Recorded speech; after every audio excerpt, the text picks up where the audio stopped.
بسم اللہ الرحمن الرحیم۔ حضرت یوسف علیہ السلام جب اپنے باپ حضرت یعقوب علیہ السلام اور بھائیوں کو مل لیے تو حضرت یعقوب علیہ السلام کی بینائی واپس آ گئی۔ اس کے بعد شاہ مصر نے یوسف علیہ السلام کی تاج پوشی کرائی اور ان کو مہر پیش کی اور عزیز مصر کی جگہ آپ کو امور سلطنت کا متولی بنایا اور عزیز کو معزول کر دیا، اور وہ چند دن کی علالت کے بعد مر گیا تو اس کی بیوی حضرت زلیخا کا حضرت یوسف علیہ السلام کے ساتھ عقد کر دیا، تو آپ نے اسے کنواری پایا اور اس نے آپ کے لیے 2 لڑکوں کو جنم دیا۔ عزیز مصر کی وفات کے بعد شاہ مصر ریان نے اس کی بیوہ کا نکاح حضرت یوسف علیہ السلام سے کر دیا اور آپ نے ان کو باقرہ پایا کیونکہ خاوند سابق نامرد تھا۔ عزیز مصر کی وفات پانے کی صورت میں شاہ مصر نے حضرت یوسف علیہ السلام کو اس جگہ ملک کا متولی بنا دیا اور بادشاہ، اور کہا گیا ہے کہ غدفیر کو معزول کر کے آپ کو اس کی جگہ متعین کیا گیا، جس کا قدرتی سبب موجب یہ تھا کہ اس نے اپنے پڑوسی اور زیر اثر ہستی یعنی حضرت یوسف علیہ السلام کو ایذا اور تکلیف پہنچائی، تو اللہ تعالیٰ نے آپ کو اس کے مکان کا وارث بھی بنا دیا اور اس کے منصب کا وارث بھی اور اس کی زوجہ کا بھی، اور آپ نے فوری طور پر اس کی بیوی زلیخا کے ساتھ شادی فرما لی۔ کہا جاتا ہے کہ بعد میں زلیخا کی دولت اور پونجی ختم ہو گئی اور حضرت یوسف علیہ السلام کے فراق میں رو رو کر اس کا نور نگاہ زائل ہو چکا اور وہ نابینا ہو گئی اور لوگوں کے سامنے کف سوال دراز کرتی رہتی تھی،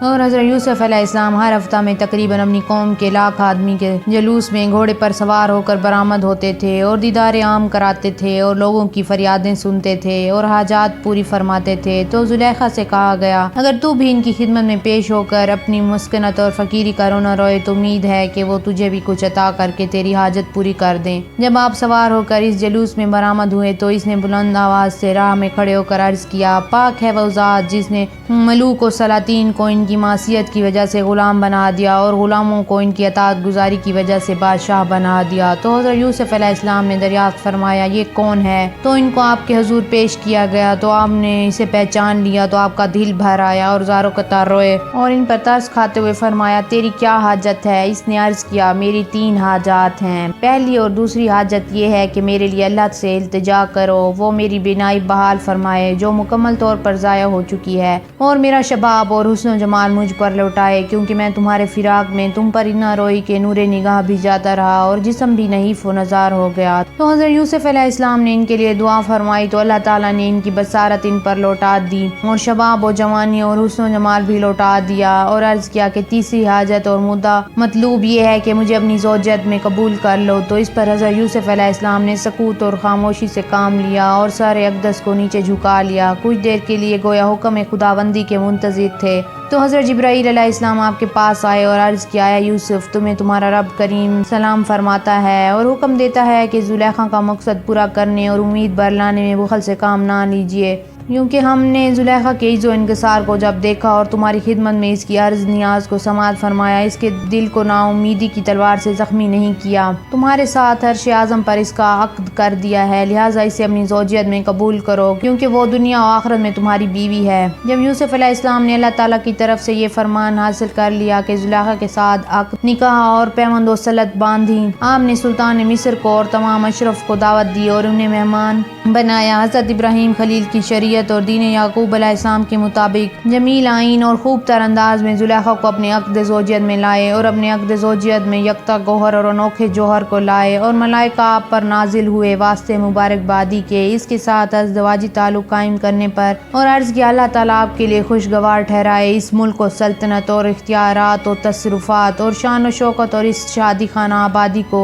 یہ تھا اللہ کا وعدہ جو اس نے آپ سے اس وقت کیا تھا جبکہ تم کنویں میں تھے۔ تو حضرت یوسف علیہ السلام نے کہا، سب تعریفیں اللہ تعالیٰ کے لیے جس نے مجھ پر انعام اور احسان فرمایا اور وہ سب سے بڑا ہی رحمتوں والا ہے۔ حضرت زلیخا کو حضرت یوسف علیہ السلام کے خلوت خانہ خاص میں بھیجا گیا تو لونڈیوں اور نوجوان لڑکیوں نے ان کا زیورات اور پوشاکوں کے ساتھ استقبال کیا اور ان کی خدمت میں انہیں پیش کیا، چنانچہ اس نے ان کے ساتھ زیبائش و آرائش کا انتظام کیا۔ جب رات کی تاریکی چھا گئی تو حضرت یوسف علیہ السلام ان پر داخل ہوئے اور انہیں فرمایا، کیا یہ صورتحال اس سے بدرجہ بہتر نہیں ہے جس کا تو ارادہ رکھتی تھی؟ تو اس نے معذرت خواہی کے طور پر عرض کیا، اے سچے اور مخلص ترین نبی اور محبوب، مجھے ملامت نہ کیجیے کیونکہ میں حسن و جمال کا پیکر تھی، ناز و نعمت میں پل رہی تھی، ملک و سلطنت بھی حاصل اور دولت دنیا کی بھی ریل پیل تھی، اور میرا سابق خاوند نامرد تھا، عورتوں سے مجامت کر ہی نہیں سکتا تھا، اور آپ تھے اپنی صورت حسنہ میں اپنی مثال آپ جیسے کہ اللہ تعالیٰ نے تمہیں سراپا حسن و جمال بنا دیا، لہٰذا میرا نفس مجھ پر غالب آ گیا، آپ سے صبر کرنا اور دوری اختیار کرنا میرے بس میں نہیں تھا، لہٰذا میری کوتاہی پر دامن عفو سے پردہ داری کیجیے۔ وہ جرم و قصور جو عاشق سے کمال عشق کی وجہ سے سرزد ہوتا ہے، اس پر معشوق عاشق کے ساتھ کب جنگ و جدال کرتا ہے۔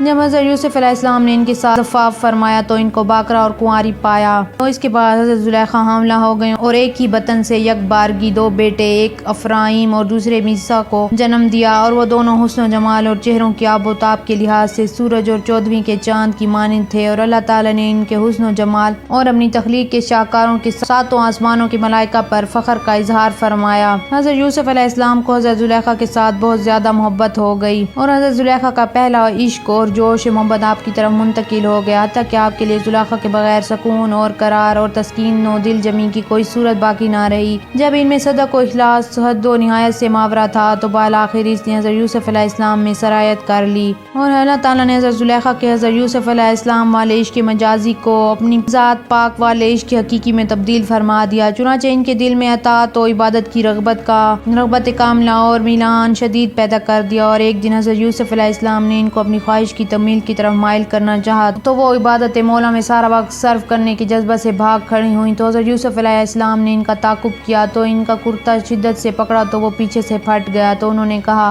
اگر میں نے قبل ازیں تمہارا کرتا پھاڑا تھا تو اب تم نے میرا کرتا پھاڑ دیا، تو یہ شکستگی پیرہن اس شکستگی کا بدلہ بن گئی ہے، اس کام میں تفاوت و امتیاز سے ہم دونوں بے خوف و ہراس ہیں اور پیراہن ایک دوسرے کا چاک کرنے میں برابر ہیں، زمانہ نے لمبی عمر تک تجھے غم کی زہر چکھانے کے بعد میرے وصال و ملاپ والے تریاق تر رسائی بخشی ہے۔ زلیخا بھی اللہ تعالیٰ کی توفیق سے بادشاہی کے تخت پر جلوہ گر ہوئیں، اس خلوت سرائے میں خوش و خرم زندگی گزار رہی تھیں، حضرت یوسف علیہ السلام کے وصل اور اللہ تعالیٰ کے فضل و کرم کے ساتھ۔ حضرت زلیخا اور حضرت یوسف علیہ السلام کی 3 اولادیں ہوئیں، افرایم، میشا اور رحمت۔ مروی ہے کہ اللہ تعالیٰ نے حضرت یوسف علیہ السلام کے دل میں اس سے بھی کئی گنا زیادہ محبت ڈال دی جتنی کہ حضرت زلیخا کے دل میں آپ کی محبت تھی، تو آپ نے ان سے دریافت فرمایا کہ کیا وجہ ہے کہ تو میرے ساتھ اس طرح کی محبت نہیں رکھ جتنی کہ پہلی دفعہ رکھتی تھی، تو انہوں نے عرض کیا کہ جب اللہ تعالیٰ کی محبت کی لذت اور چاشنی چکھی ہے تو اس نے دوسری تمام اشیاء سے مجھے اپنی طرف مشغول اور مصروف کر لیا ہے۔ ایک اور روایت مروی ہے کہ جب زلیخا فکر و فاقہ اور غربت و افلاس میں حد نہایت کو پہنچ گئی اور گداگری تک نوبت پہنچ گئی اور کوئی اس کا فریاد رس اور غمخوار نہ رہا تو اپنے باطل معبود کو توڑا اور اس سے کفر و انکار کیا،